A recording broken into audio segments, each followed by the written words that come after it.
Welcome to this edition of Chalk Talk, a show that highlights some of the exciting events taking place in St. Tammany Parish Public Schools. I'm Melody Swang. We've got stories for you today from all across the parish, including stories from Lyon Elementary, Fifth Ward Junior High, Abney Elementary, and more. But first, let's begin our show with a story that encompasses the entire school district. At a special school board meeting held recently, the Advanced Ed Accreditation Team recommended the school system for national accreditation. This designation is given to districts that exhibit excellence in education. Channel 13 was there to cover the story. The visit began with presentations by Superintendent Folse and Assistant Superintendent of Curriculum and Instruction, Dr. Regina Sanford, who provided an overview of the school district and how all aspects of the school system align to the advanced ed standards. The team interviewed Superintendent Folse as well as over 250 stakeholders. The accreditation team also visited numerous schools across the parish, including North Shore High and Lancaster Elementary, to see firsthand the teaching and learning taking place. They started off with an interview of our leadership team, myself, just to find out more in depth of what we do here at North Shore, special programs, things that we offer. And then they ventured around the school with the objective of seeing 6 classrooms each and just about 20-minute observations to see what kids are doing, what's going on, technology in their hands, just what's going on today at North Shore High School. At Lancaster Elementary, an advanced ed team member stopped into Amanda Keller's 5th grade class, where students used technology to enrich a class discussion on a book they were reading.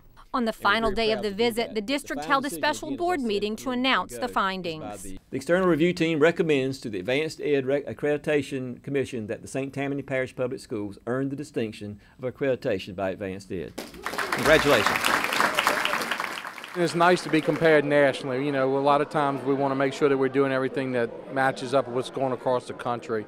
And the numbers we saw today certainly say that we are, so that's very encouraging. Following the meeting, the district celebrated its success with the awareness that there is always room for improvement.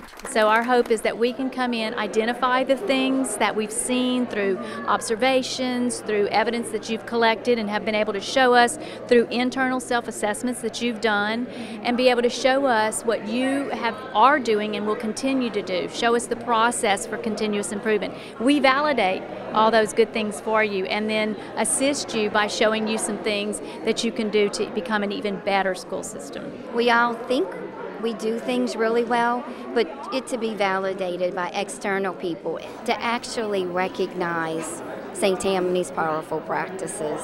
I am elated for St. Tammany Parish because we know that we strive to meet every child's needs every day. The Advanced Ed team also commended the school board members and Superintendent Folse for their level of trust and respect in working together, for the teachers and support staff members in all 55 schools for their dedication in meeting the needs of all students, and for the strong community support that was evident throughout the visit. The Junior Auxiliary of Slidell sponsored a local spelling bee at Boyette Junior High and Clearwood Junior High as part of the Scripps National Spelling Bee Contest held near Washington, D.C. each year. Channel 13 was on hand for the word game. H-Y-N-I-P-E-R. Success at these spelling bees fits right in with the Junior Auxiliary's plan. C-A-R-D. That is correct. This project was really kind of a brainchild of a few of our members who remembered in the old days having spelling bees, where you'd line up on either side of the classroom and you would compete with your classmates. We thought this was a great way to recognize some of the students who excel in that area and to do something completely different. That's correct. And if being diverse isn't enough, why not be redundant? But in a good way. Last year was our first year, and we chose to start our first spelling bee at Boyette. And because of the success at Boyette, we decided to expand our program and include Clearwood Junior High. Whether there is 1 or 2 contests, the host of these bees must be prepared. Constellation. I am officially the pronouncer, a Scripps certified, qualified, highly studied pronouncer. We went through every word And I am not exaggerating. Every word, we said it multiple times, we argued, we tried as best we could to get every pronunciation perfect by Merriam-Webster standards. Flawless execution not only by the pronouncer, but the contestants too. A-D-E, Marmalade? That is correct. This type of competition can be intense. The kids are amazing, the way they perform, the way they deal with pressure. I think it's a great exercise for all of the competitors just dealing with nerves, and I thought they performed incredibly well. Shakiness aside, these students performed well under pressure. That is correct. I'm very impressed with the kids, and they spelled an awful lot of hard words. It's very hard to mentally spell those words out loud. I was writing some of them down, got a few of them wrong, but the children did a great job. R-A-T-E, gyrate? That is correct. In the end, though, there could only be one winner at each school. I-O-N-I-C, ionic. That is correct.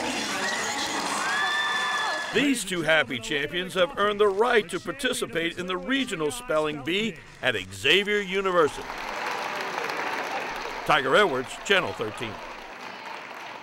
The Scripps National Spelling Bee is the nation's largest and longest-running educational promotion, administered on a not-for-profit basis by the E.W. Scripps Company. We'll now head over to Lyon Elementary, where Covington dignitaries, civic leaders, and former students and staff came out to celebrate the school's 50th anniversary. Rhett Sharp was on hand for the event. That's awesome.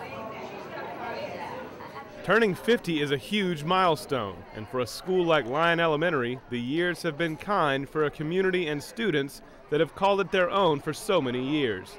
For Superintendent Folse, the day's tribute is a fitting party for a cornerstone of education in St. Tammany. Just to celebrate all the success. I mean, 50 years, you hear the names of the principals, to see the families of those people there, and this is a special place that has served the community for 50 years and has done a great job doing that. It's just a good time. It's a good moment in education to celebrate all these special memories, to look at all the memorabilia on the walls, and to look at the history here. Many of the day's attendees took the time to walk around and reflect on days gone by as current Lyon students recounted the important people and events that shaped the school through the years. Thank you for joining us today to celebrate the 50th anniversary of Lyon Elementary School. The children did a wonderful job with their program, and it's so nice to see so many familiar faces that are a part of the Lyon Elementary community. When we practiced yesterday, I talked about how there will be a lot of people here who were once younger like you, because we have a few former students in the audience. And I said, you know, you're going to be creating history here, and you will look back one day on your time here. The school, built in 1964 in honor of educator and civic leader Elmer E. Lyon, has been a fixture in the community and continues to build on its first-rate reputation. You know, you hear about the school and you come over here and see where it's located, and it is a gem in our parish, and the people here are doing great work. I know we have excellent teachers here at Lyon Elementary. Janine Barnes is an excellent instructional leader, and I'm just seeing further growth for the school. Beyond academics, Lyon Elementary has deep roots in the community, and Principal Barnes hopes that that tradition and pride will always be a trademark of her school. When I leave here, I hope that whoever's coming and taking my place continues the same culture and climate of warmth and nurturing, and yet a very academic and studious place to learn. But we are people first, and we build relationships first. Happy birthday, dear Lyon. Happy birthday to you. Relationships that span 5 decades in education that lasts a lifetime. Rhett Sharp, Channel 13. Here's to another 50 years of educating students in the Covington community. St. Tammany Parish Public Schools hosted the Schlechte Center Regional Seminar recently at the Tring Technology Center. The 2-day seminar brought together educators from around the region to collaborate and explore learning and insights focusing on designing for engagement. To Superintendent Trey Folse kicked off the seminar with an overview of the district's community engagement efforts and how educators can apply similar methods at their schools. The first thing I want you to know is we as a school system, me as a superintendent, have so much more to learn and so much more that we can do to make our school system the best it can be. And that's the approach I take each and every day with all of our administrators, with our teachers. We're doing a great job, but we can always do better. Participants listened to various presenters and participated in group activities that highlighted the importance of developing and maintaining good relationships among all stakeholders, students, teachers, and the community. Because it is ever so apparent that you need the relationship with your students, teachers to students, administrators to teachers. And that is important in reestablishing the passion that's going to be needed to take our kids to the next level. Participants also had the opportunity to listen to a panel of junior high and high school students share what types of activities keep them engaged in the classroom. But when you challenge someone, get them involved with what's going on, I think that really helps. Over the years, I've noticed we've been adapting technology more into the curriculum, which I think is very helpful because we're used to it, and that's not something that's going to go away. The student panel today was amazing. It was awesome to hear from the students exactly what we are talking about in these 2 days. It validated our purpose for being here. And Principal Gary Marbrough agrees. It gives us a chance to reflect on best practices. It gives us the ability to take our thoughts, our reflections back to our faculties to make a better school. This is the 4th year the district has hosted the regional seminar, which includes participation from school districts throughout the state. I think it's very important, and I think it's wonderful that St. Tammany has opened up the doors to have other districts participate and encourage us to come to see their successes and possibly bring that to our district. The Schlechte Center is a nonprofit organization committed to partnering with school leaders across the country to transform their classrooms, schools, and school districts into engagement-focused institutions. We'd now like to congratulate Covington Elementary School Principal Susan Wolf on her recent retirement. Channel 13's Tiger Edwards takes a look back at this educator's 40-year career in the school system. This educator recognized from an early age the path she would take in life. I knew what I wanted to do when I was like 10 years old. That's the only thing I ever wanted to do, was to be able to teach school.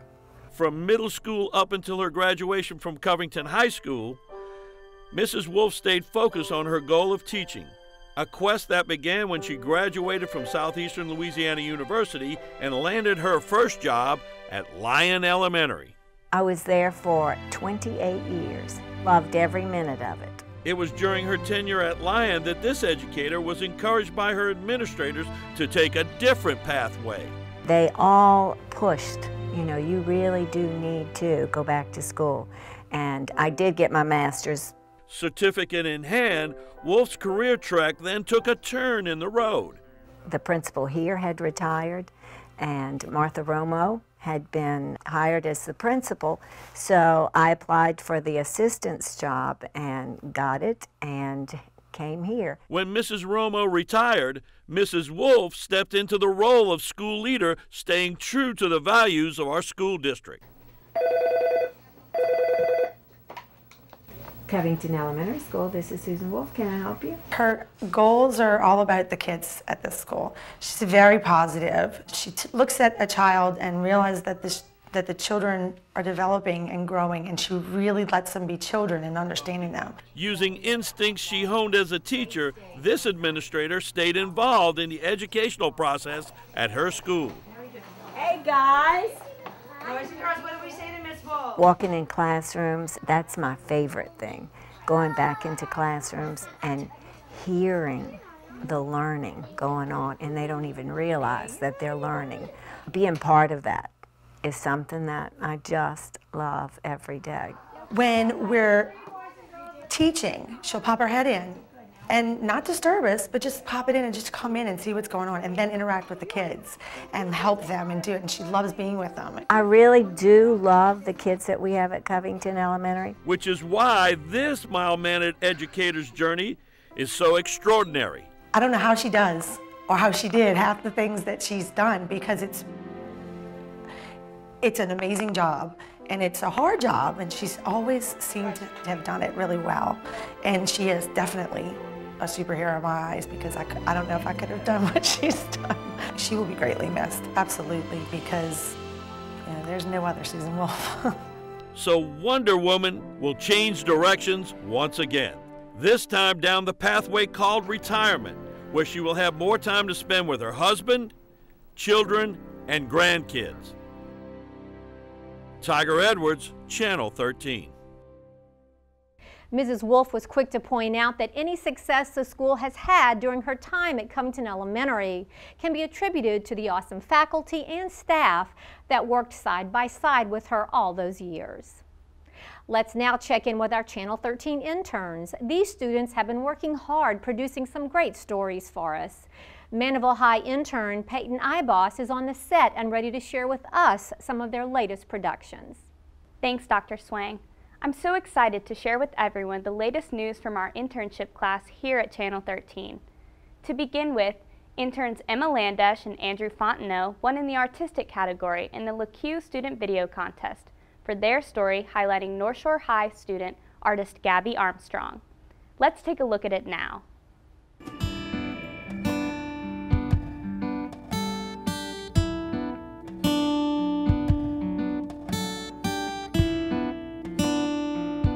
Gabby Armstrong is a talented sophomore who has already had experience in the professional art world.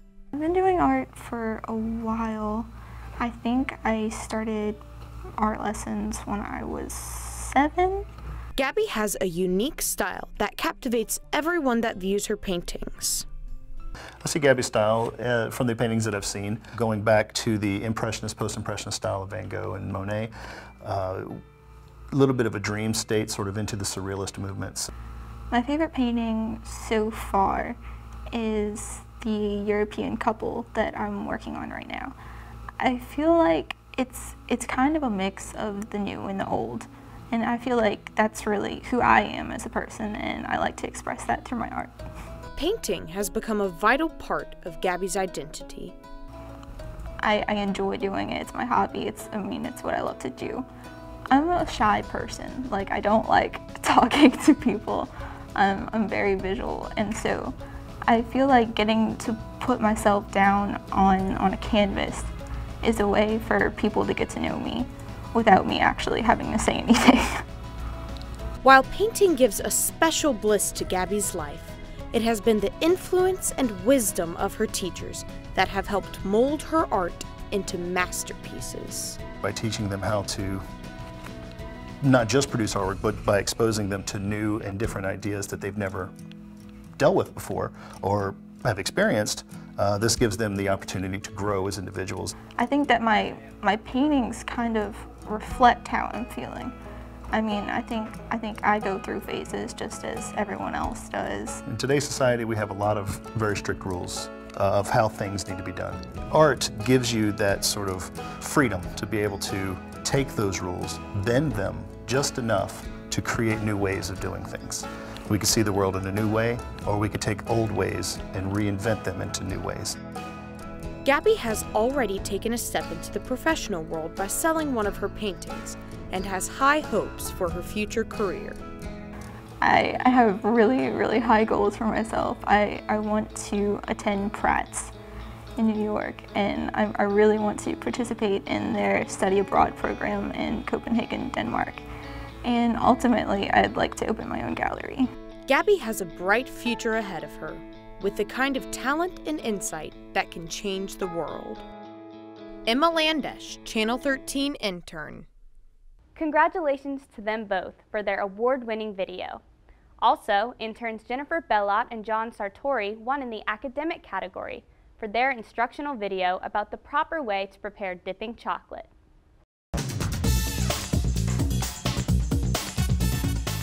Hi, I'm Jenny. And I'm John, and today we'll be teaching you the fundamentals of properly melting and dipping chocolate. Chocolate dates back to 1900 BC and was invented by the Aztecs. They originally believed that the cacao seeds were a gift from the god of wisdom. Today, however, the average American consumes over 11 pounds of chocolate a year. Wow, really? Yeah. All right, well, let's get started. First of all, you need to pick the type of chocolate that you want to melt. You can use either dark chocolate, which contains about 75% cocoa, semi-sweet chocolate, which is what we're using today, which is 35% cocoa, milk chocolate, which is about 15% cocoa, or white chocolate, which actually contains little to no cocoa at all. White chocolate is also the hardest to melt without burning. Today we're going to be using a double boiler because it will decrease the chances of the chocolate burning, even though it may take a little bit longer. You should always break your chocolate up so that it will melt more easily. Before you melt the chocolate, you will need to put water in the bottom of the double boiler about ½ an inch away from the upper pan. Then you're going to set the boiler on low heat with your chocolate being in the upper pan. The water should not be boiling while the chocolate is melting. You need to be consistently stirring to prevent the chocolate from sticking to the bottom or scorching. Just remember not to let any water splash in your chocolate because even a single drop can cause your chocolate to harden.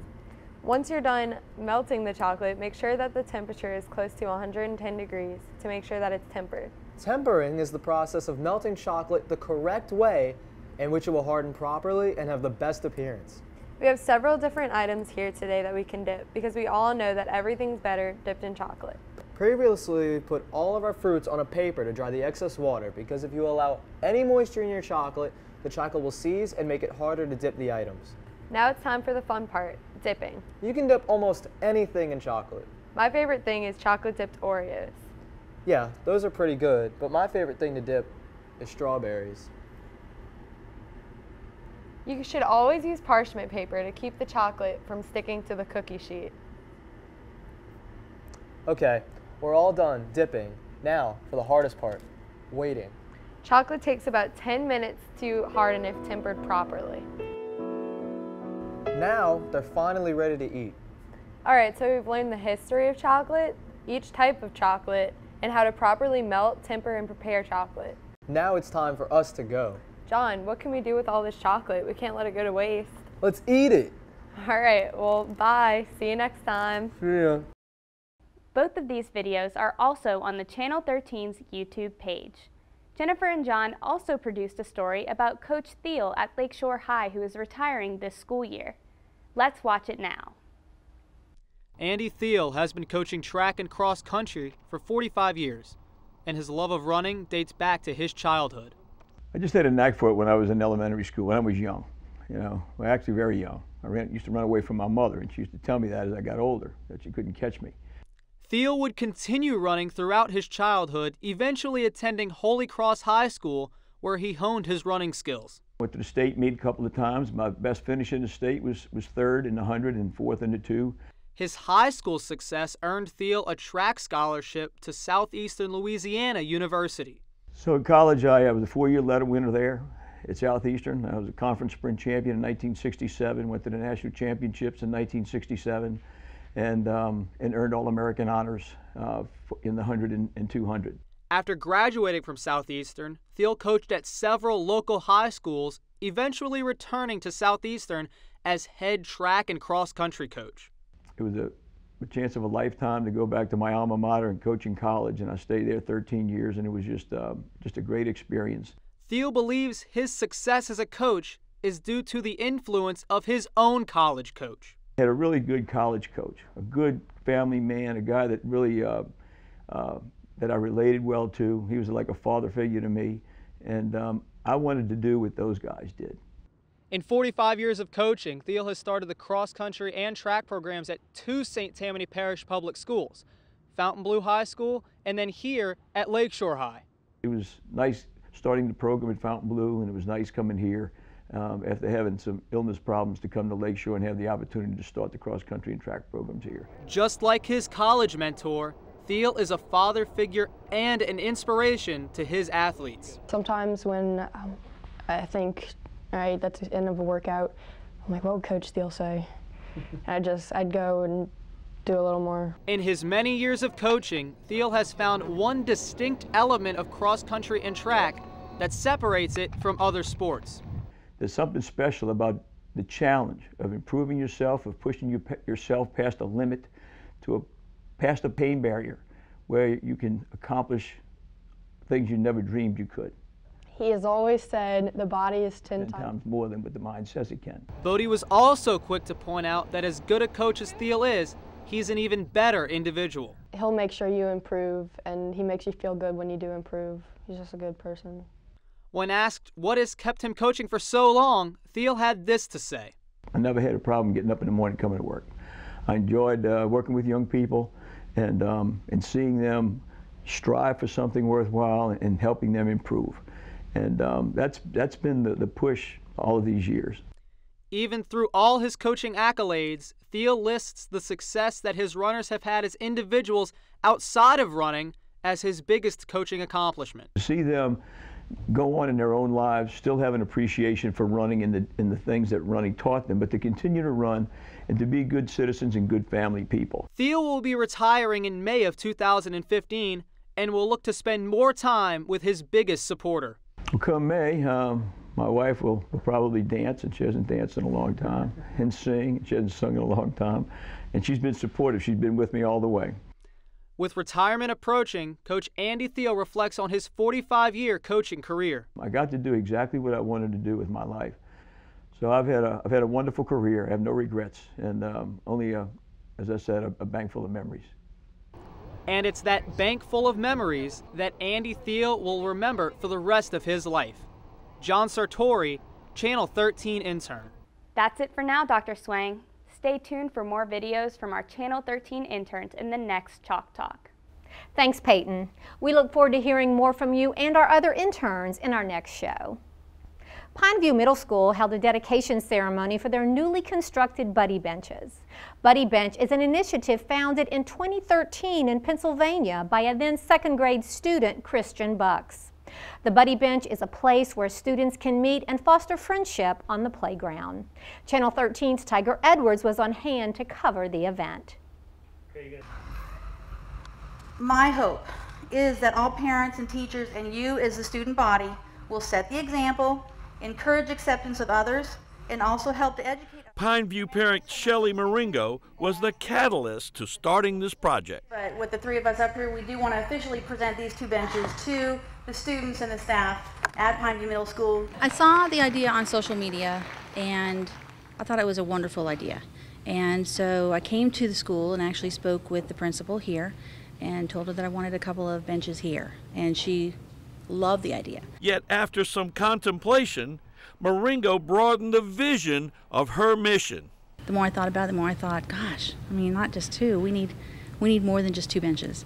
And so that was when I started going to the school system and to the Exchange Club of West St. Tammany and to North Shore Families Helping Families, so that I would have people that could back me up and help me get out in the community. This particular project grabbed the hearts of all of our members, and we very quickly signed on to contribute the benches, and we're actually constructing them ourselves as Exchange Club members. With the community on board, it was time to get to work. We had a gentleman by the name of Don Thompson, who is actually part of the Exchange Club as well, who spearheaded contacting the people, getting the lumber, making the design of the bench. And then we just scheduled a work day, cut the benches, built them, had a great time doing it. While the adults were getting the job done, the school set about educating students on how to use the benches. You got a friend in me. The PE teacher has presented lessons on friendship, on being a buddy, on anti-bullying. All of the students have gone through and signed a pledge banner pledging their support for the buddy benches and for friendship among all of the students at Pineview Middle School. Putting all the pieces together was a true team effort. It's twofold to me. It's another community connection when you see the Exchange Club up there and North Shore Families Helping Families, two organizations that are very active in our parish that are coming together with our school system. And the second part is just meeting the needs of the students. You know, we talk about every child every day. This program is certainly one that has the opportunity to make a difference for every child every day. And you partner that with the lesson plans and other things that are going with it. I'm excited about the opportunities ahead. And just maybe the best is yet to come. I think all of the students are excited about the benches, and they're very excited to have a spot that's designated for a friendship area. Ready to be your buddy. Tiger Edwards, Channel 13. The plan is to eventually place buddy benches in every elementary and middle school in the parish.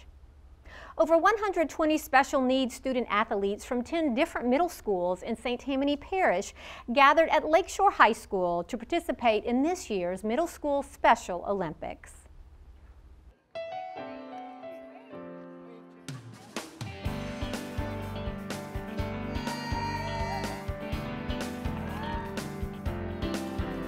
We are here today just to celebrate athleticism, sportsmanship, and we really are here to just have a good time with our students and enjoy the day. And what better way to live in the moment than to try your best? Our special needs students, they learn to be athletes. That's certainly a big part of it. And they come out here they want to win. Not only are these student athletes winners, the adult and student volunteers take away a lot from this event, too. One of the biggest things is that I love about this and the kids love about this, they really see the excitement in the kids. They see the laughter, they see their competitiveness, they see, the willing to win, and they're all winners in this event. Before there can be ribbons handed out and the events take place, there is a lot of work to be done for this competition. We want to thank Lakeshore High School. They're awesome in helping and putting on this event. They take care of the volunteers, they take care of the field. They're here for support and to help the athletes. Even though the event doesn't last that long, the memories of what you see out here will resonate with you for days and years to come. When those students smile, they have those ribbons, it'll win your heart. Got this ribbon and they're very proud of it. Tiger Edwards, Channel 13. Mrs. Wallace noted that the adaptive physical education staff coach, promote, and manage all Special Olympics events in the parish, and she is thankful for their efforts in making this competition a success too. Chevron and the New Orleans Pelicans continue their commitment to the school system by once again sponsoring the Mathletes program within the district. 8th grade students at Montleon Junior High were treated to a special presentation and some nice prizes for good math grades. Channel 13 Tiger Edwards was on hand to make sure that everything added up. Gotta be quick, gotta be quick. Montleon 8th graders earning Mathlete status were given T-shirts to commemorate that accomplishment. Well, our kids were so excited to have this presentation at our school today with the Pelicans being here, and also some representatives of Chevron who made all this possible. It's been a great motivator for them to improve their math scores. By making an A in math or improving their math grade one letter grade, these students are doing well in school and making the sponsors of this event proud. Education is one of Chevron's core social investment areas. We're pleased to support the Mathletes program with the Pelicans and the St. Tammany Parish school system. It's a big deal for us in the Pelicans organization and just myself in general. We love being able to come and treat ourselves to see the kids and see the people around the community, because that's what it's all about, being able to give back and help people. Now, I have a problem for you guys. And you are problem solvers because you have all these Mathlete t-shirts. Mathletes helps to not only celebrate athletics, but to also encourage students to make sure that they're doing their best in mathematics. So for us, it's great to be able to bring correlation and integration to athletics and academics. Amidst the fun of this presentation, one Pelican player had a serious message about the importance of learning math. Today it was about math and the importance of it. It's something that I talked about a little bit that everybody uses on a daily basis, no matter what career they want to go into. And it's not only about just being able to add and subtract, it's about being able to problem solve and to be able to think logically. And I think that helps you in any profession or anything that you're doing on a daily basis. Preparing our students for the future. Tiger Edwards, Channel 13. Over 119 Montleon Junior High 8th graders and district-wide over 1,000 8th graders earned Mathlete status. There's only one golden band from Tigerland, and to be a member of this elite college band, one must be outstanding at what they do. With numerous band members having graduated from St. Tammany Parish Public Schools, you could say that we hit the right note in this parish. Channel 13's Tiger Edwards went out to hear the sweet music they are making. 4 musical notes. These notes are an instant sign of recognition, and the music that follows is legendary in the world of college football, and even more so in Louisiana musical world. Everyone knows they are hearing the Golden Band from Tigerland, and what that encompasses. What it means is tradition. There's a tradition of excellence here. And to maintain that standard, there is close scrutiny about who will perform in this band. Here we go, ready? 1, 2, 3, 4.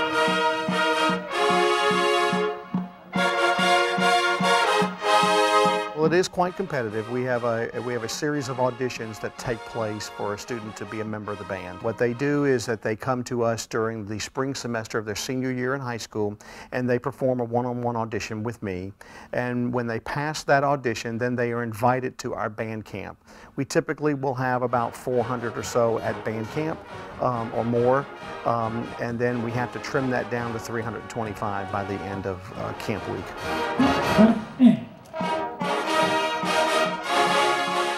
325 strong, and among this collection of elite musicians is a contingent of St. Tammany Parish Public School graduates excited to be in the Tiger Band.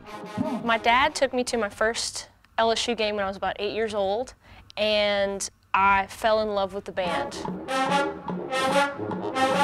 I had a couple friends who were in the Tiger Band, and I came and watched them rehearse, and I just really liked what they did, and I really liked the great reputation that Tiger Band had, so I decided that it was really a program I wanted to be a part of. I think the bigger question is, why wouldn't you want to be in Tiger Band? It's a one-of-a-kind experience. It's just out of this world. Celestial or not, these homegrown musicians play a vital part in the makeup of this band. All the bands in the St. Tammany Parish area are incredible. They all have really fine band directors who are doing a great job. And as I say to all of them, the more of their students that are in the LSU band, the better we are. A statement just as true today as it was back in Mr. King's formative years. I graduated in 1977.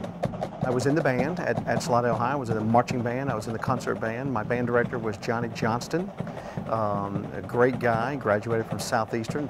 Johnny was very inspiring to all of us members of the band, and inspired me to choose music as a career.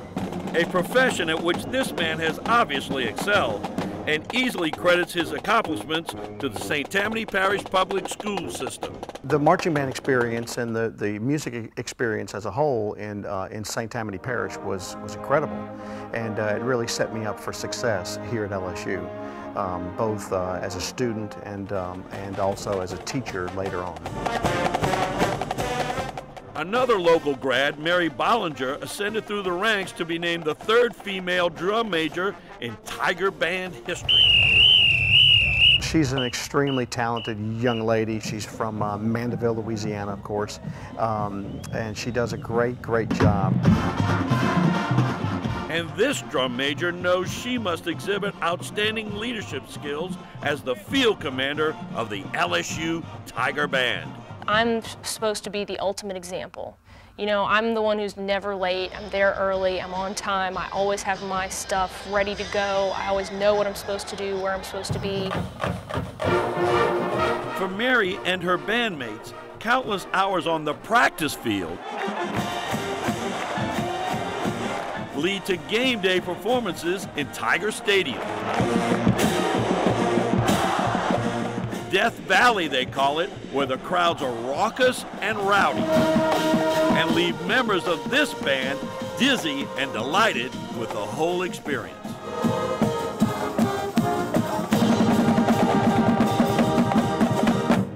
The first time I ever walked out for pregame was incredible. just hearing the crowd cheer for us and feeling the energy in the stadium. It was crazy, and I couldn't believe how loud it was. I've never experienced anything that loud, but it was definitely an amazing feeling. I teared up a little bit because it was totally different than anything I've ever experienced. It was a lot of people, it was a lot of energy coming at you. It was just like unbelievable. You knew that everyone out there in the stands, like they wanted you to do that, and like that was your job. Throughout the game, this band keeps the fans and the team in the game. You can't really put it into words. All the people cheering, the crowd's going crazy. It's wonderful. It's crazy. It's nothing like high school, that's for sure.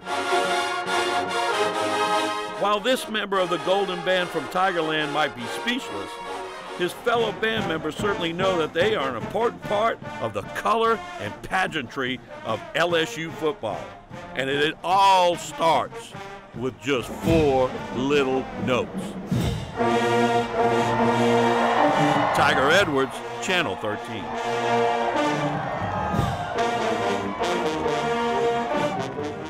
The LSU Tiger Marching Band won the Sudler Trophy awarded by the John Philip Sousa Foundation, given to the top-ranked college or university band in the nation. The Sudler Trophy is widely regarded as the Heisman Trophy for bands. Let's now head over to the Prep Zone where Tiger Edwards will share with us an exciting story out of Salmon High School.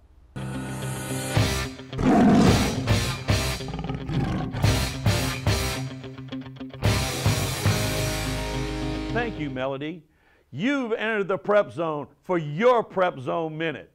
Time to cheer you up with news that the Salmon High cheerleaders, under the direction of Coach Denise Trouillet, participated in the National High School Cheerleading Competition at Walt Disney's Wide World of Sports Complex in Orlando, Florida. And the varsity team came home with a second-place finish in the world competition.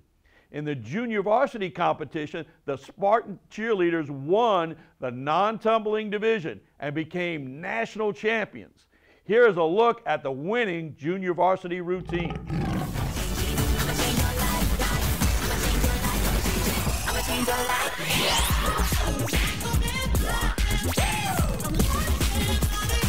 Spartans.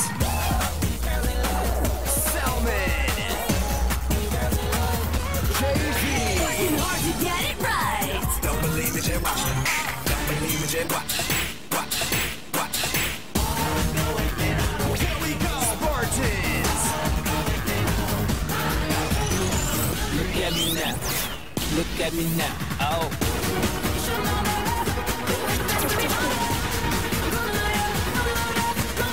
Spartans breaking free, gonna give you what you need.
With 12,000 cheerleaders, 645 teams representing 38 states at this event, these Spartan cheerleaders stood out at the top. Time is up on this Prep Zone Minute. You are now leaving the Prep Zone. Back to you, Melody. Thanks, Tiger. And as always, we look forward to hearing more news coming out of the Prep Zone. Mr. Kevin Davis, the director of the Governor's Office on Homeland Security and Emergency Preparedness, stopped by Bonnie E. Cole Elementary School in Slidell to talk to fourth graders at the school about being prepared for hurricanes and disasters. Channel 13's Tiger Edwards brings us the story. If anything happens, Dexter will be the first person. Get a Game Plan On is the governor's initiative to get students involved in helping plan ahead with their families what to do in case of an emergency. To emphasize this program, Mr. Davis brought along a special guest. We got our mascot here, our alligator will be with them to try to reinforce, get a game plan that we use across the state of Louisiana. So when we go back into our classrooms, we're going to implement this and talk to the kids more about it, get them to write about it, and hopefully they will go home and speak with their parents so that they can help their parents get a game plan on and be ready for any type of emergency situation. Which is exactly the reason behind today's visit. Hopefully they'll go home to mom and dad and talk to them about being prepared and putting together a kit if there is a hurricane evacuation. To further underline the importance of thinking ahead, Davis also brought along 2 pieces of equipment signifying that the government is also ready. We brought our mobile command down from Baton Rouge. It is an incident command bus, and we use that as a mobile office. Then also with us we have the local parish emergency operations director and his bus here. Organized and ready, it's time to get our game plan on. Tiger Edwards, Channel 13. Mr. Davis noted that his office trained over 3,800 first responders in emergency, hurricane, and disaster preparedness last year. Over at Honey Island Elementary School, Red Ribbon Week took center stage as a very special photograph garnered national attention and a check from the DEA. A thumbs up for a drug-free lifestyle won national recognition and put St. Tammany in the educational spotlight with a National Red Ribbon Photo Contest winner that best expressed the theme, Love Yourself, Be Drug-Free. It's important to be drug-free because we don't want you to get hurt and then you can die easily and it's not really healthy for your body. In the winning photo, Kendall's smile and thumbs up reflect enthusiasm for her message. Roses are red, violets are blue. I hate drugs. How about you? I think it's really great because for Kendall, it really validated the things that she's learned in class about why drugs are bad for your body. And, it really ignites that whole be healthy, make good choices. For helping to spread the drug-free message in the community, Kendall received a $1,000 grant from the Drug Enforcement Administration to be used for Honey Island Elementary School's drug prevention programs and an iPad. I was really excited when I found out I won. That means I have an iPad and I got $1,000 for the school. The school celebrated. Later, we had representatives from the DEA and the local police department come and present a big check, and we made another big deal and celebrated.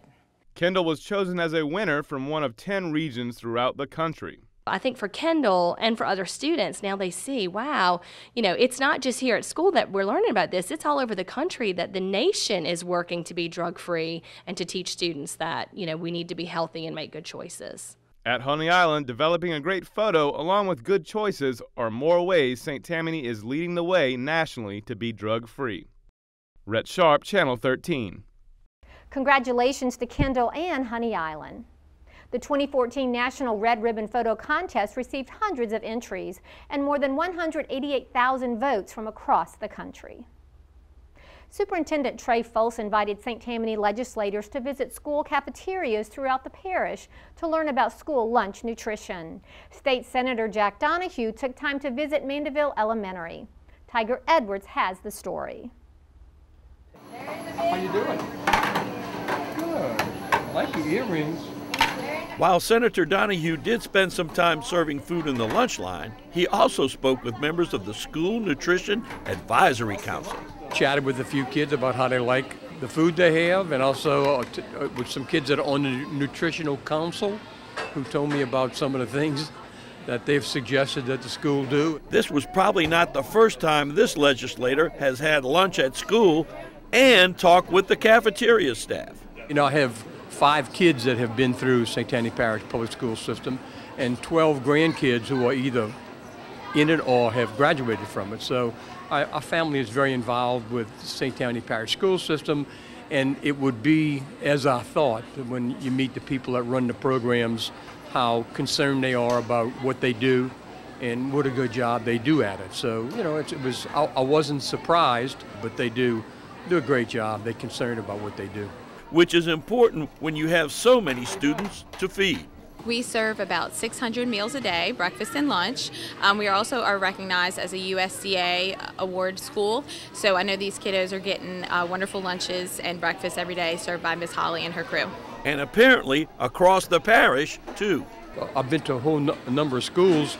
Grandparents' Day, my wife and I go to almost all of those for all the kids, so we get to sample food from the high schools to the middle schools to the low schools, and you know, I've always been very happy with the quality of the food. Having a good meal can set the tone for a great day. These might be the best 2 meals they get in a day, so it's really important that we are serving them a hot, delicious meal so that they're getting all the sustenance they need to learn in the classroom. Tiger Edwards, Channel 13. Other legislators that visited schools included State Representatives John Schroeder, Scott Simon, and Tim Burns. The school system serves more than 10,000 breakfasts and more than 25,000 lunches daily, which totals more than 6 million meals in a year. Over 100 middle school science teachers from across the school district participated in a 2-day science, technology, education, and math workshop presented by the National Integrated Cyber Education Research Center at the Treen Technology Center.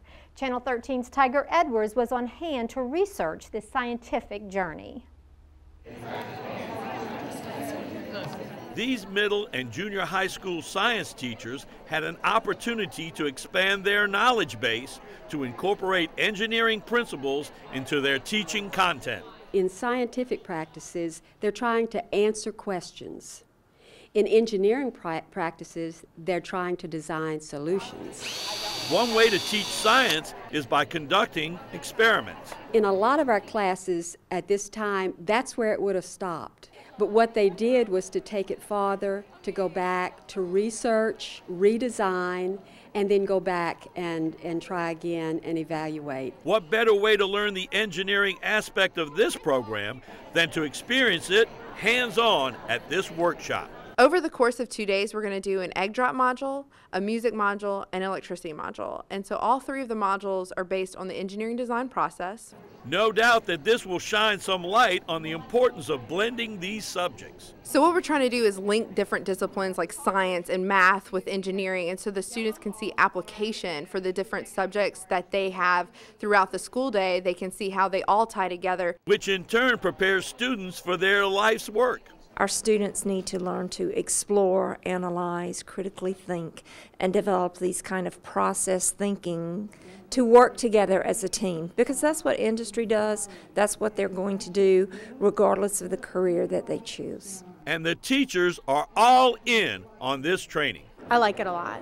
I really do. I like learning new things and learning how to bring more real-life applications into the classroom. Well, I'm very excited about these modules that they have. One of the most important things I think was kind of teach your students how to think outside the box and how to be problem solvers. That is exactly why this community partner joined in to help fund this event. Chevron believes that a healthy STEM education pipeline is critical to producing a workforce that compete not only locally but also in a global marketplace. Much like a stalk that supports a leaf, flower, or fruit, this STEM workshop is providing new content for teachers to bring back to their classrooms. My hope is that they are engaged and on fire for bringing new and exciting things to the students that maybe expose them to fields or activities that they might not have ever been exposed to before. Teachers really are the catalyst to STEM training and education. Often the teacher is the first person that will introduce science, technology, engineering, and math to a student and really get them excited and engaged in the topic. Enriching Changing the teaching and learning process for the betterment of students is one permanent change we can support. Tiger Edwards, Channel 13. Teachers in the STEM workshop can then go on in the summer and get more learning and more instruction and actually earn college credit. Inspiration can hit at any moment, and for Tyler Garo, local teenage fashion designer, that inspiration couldn't have come at a better time. Rhett Sharp tells you why. Like, I like to pull like science into like my work, because I think it's just really cool to like bring things that like you may not find pretty into like something really, really pretty. Young Renaissance man Tyler Garo, always one to enjoy the arts, finally settled on a needle and thread to express his artistic talents. I've always been to like different mediums and everything, from like just drawing to like theater to like dance. So then I finally just like found fashion. I'm like, okay, I can dig this.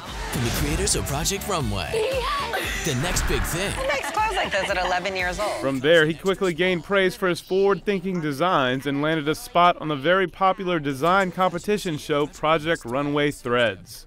It was like a mixture. I was kind of like, oh, this is so cool. And then I'm like, oh my God, like, what did I get myself into? I'm like, dang. And it looks like it's only us, but like, there's at least 30 people in that room, and they're all like cameramen and women. I'm like, dang. You know it's a black garment. Put black thread in. Well, I can't find the black. The highlight of the competition was me winning. Duh.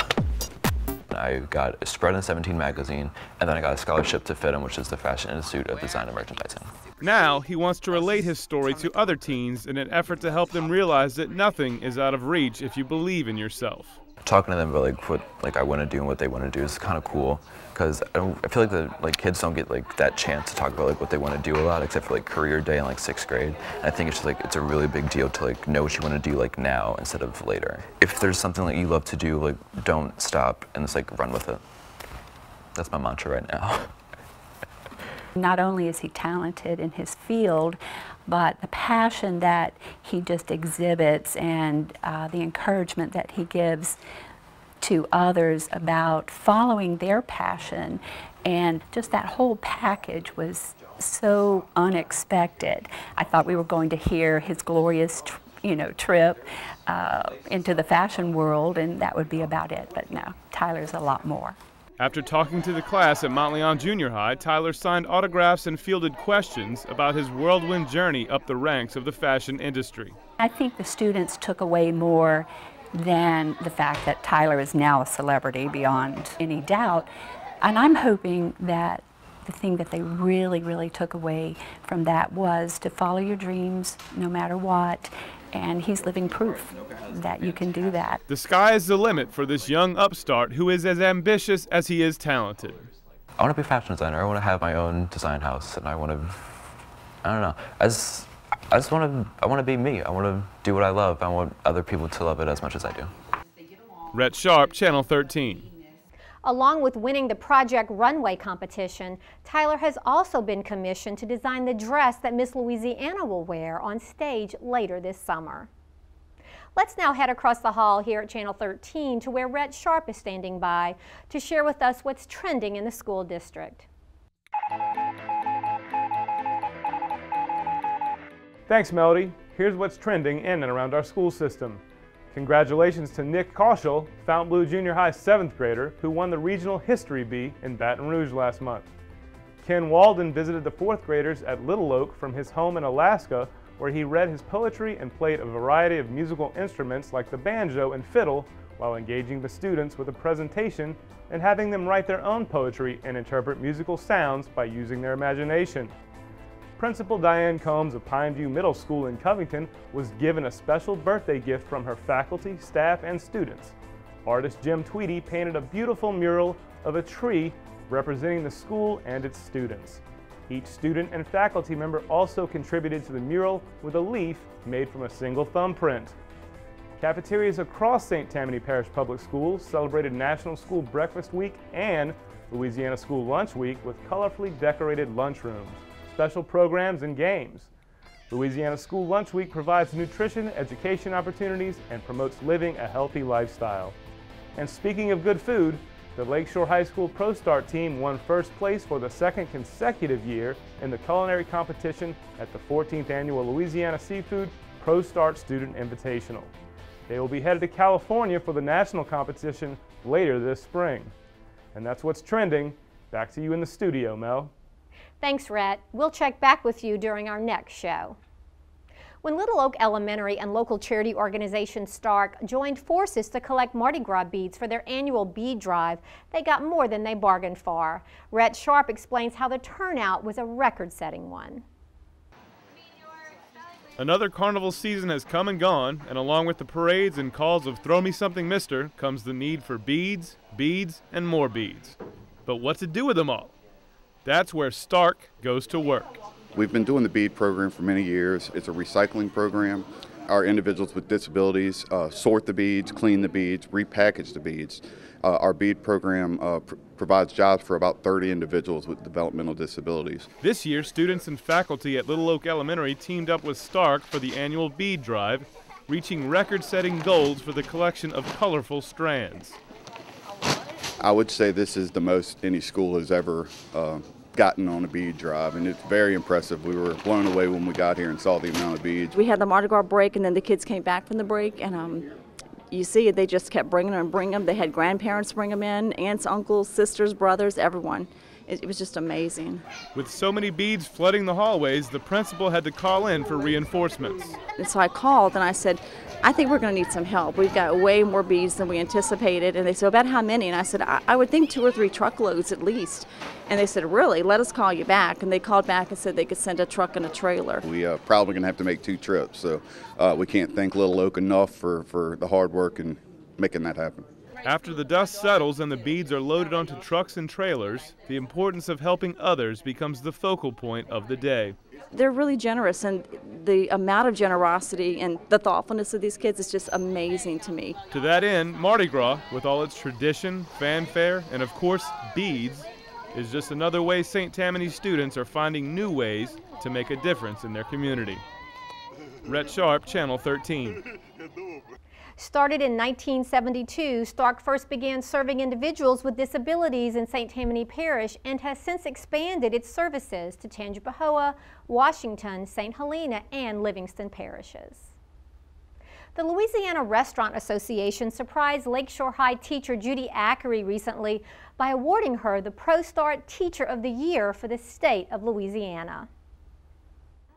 And we are so excited to be here to congratulate Ms. Ackery on being our LRA Teacher of the Year.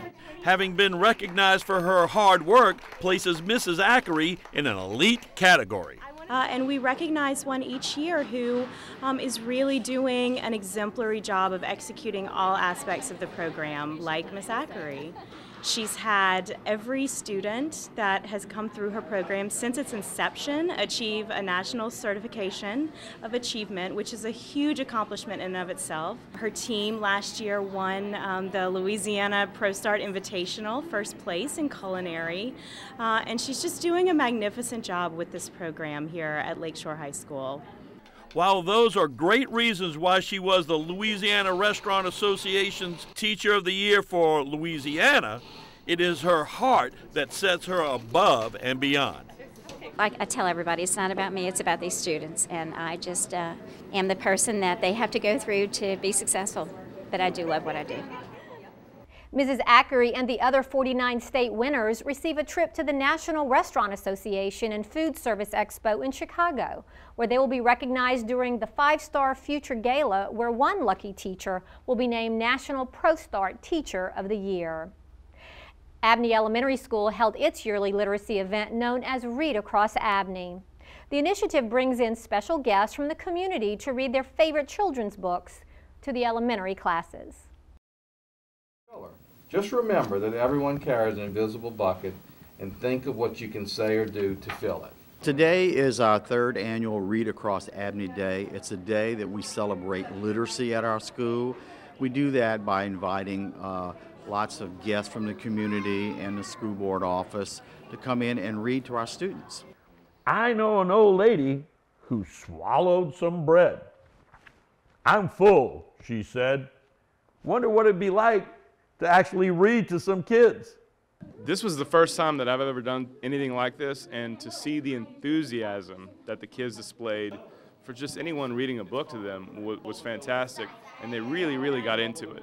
Well, I've done it once before there, and the kids are excited about it. I don't know what makes it so much fun to see an old person come in and read to them, but they seem to get a big kick out of it, and I chose a book that's got a little audience participation in it. So, enthusiasm for the readers and enthusiasm for interactive books.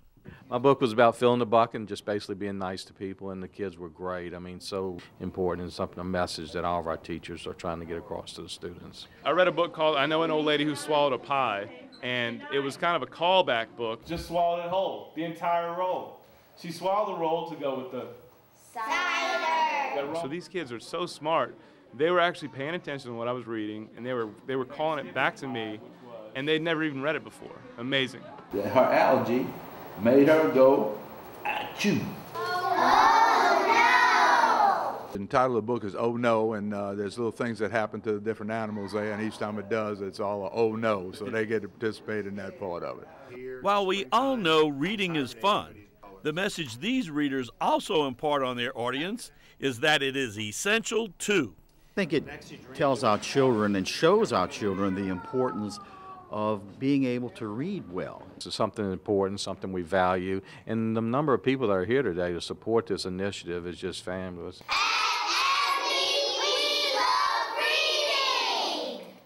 Apparently the message was received. Tiger Edwards, Channel 13. Read Across Abney was modeled after the Read Across America Day, which is a nationwide reading celebration that takes place annually on March 2nd, Dr. Seuss's birthday.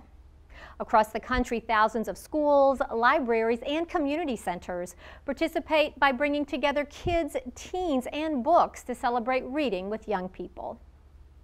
Every year, students at 5th Ward Junior High look forward to a baking competition that puts their confectionery skills to the test. Rhett Sharp brings you the sweet story. It's an age-old question. Is there anything better than a cupcake? I mean, it's just cup filled with cake, right? If you answered yes to the aforementioned question, you would be 100% right and also a little bit wrong. These home ec students at 5th Ward Junior High show you why in a unique way with a competition they call Cupcake Wars. The process starts about 2 weeks in advance with kids picking out what they want to do, they research it. And they come up with their own themes, their own flavors. Creativity is the key, and with bragging rights on the line, these students pull out all the sweet culinary tricks. It makes me feel really good when I see them produce such creative, fun foods that they can be proud of too. It's true engagement. I mean, Jerry does a great job of getting the kids engaged in the activity. The kids have fun doing it. It's enjoyable, yet they are learning. So yeah, cupcakes. Simple, right? Not so fast. We did a cherry pie, and we got canned cherries, and we had a filling with buttercream frosting, and then we just did like a lattice on top of it. And then there's this abstract treat. It's an oven made out of graham crackers, and the buttons are made out of the M&Ms, and then the top part's made of a Kit Kat. And then we have candy melts for the burners. With so many creative and delicious ideas baked up, who gets to pass the final judgment? The teachers, of course. I do 3 judges per grade level, 6th, 7th, and 8th, so I have 9 judges, and they have a little criteria sheet that they use. I judge. Thank goodness Jerry's got other judges. My first year here, I think I judged every single class and was on a sugar rush for a good 3 or 4 days after it. And even the most entertaining activities, like competitive baking, afford the students an opportunity to learn skills beyond the kitchen. We got groups working. They work together. They develop it. It's not just come in, look at the book, figure out what they want to do. It's true collaboration, it's true teamwork, it's true unity of building the process from the ground up. And that's just the icing on the cupcake. Rhett Sharp, Channel 13. Now in its 4th year, the contest has become a big hit with the entire student body, with younger students already looking up the next big idea for when it's their turn to step up to the ovens. That's our show for today, and remember, you can watch our show in all kinds of ways. We're on Charter Channel 198 on the North Shore, AT&T U-verse Channel 99, both North and South Shore. To find our broadcast schedule, just go to stpsb.org and follow the link to Channel 13. From our website, you can also watch our shows on our video on demand page and on YouTube. Just search Channel 13 St. Tammany Schools. And finally, you can keep up with the latest happenings in St. Tammany Parish Public Schools by liking the district's Facebook page and following the school system on Twitter. So thanks for watching this edition of Chalk Talk. Take care.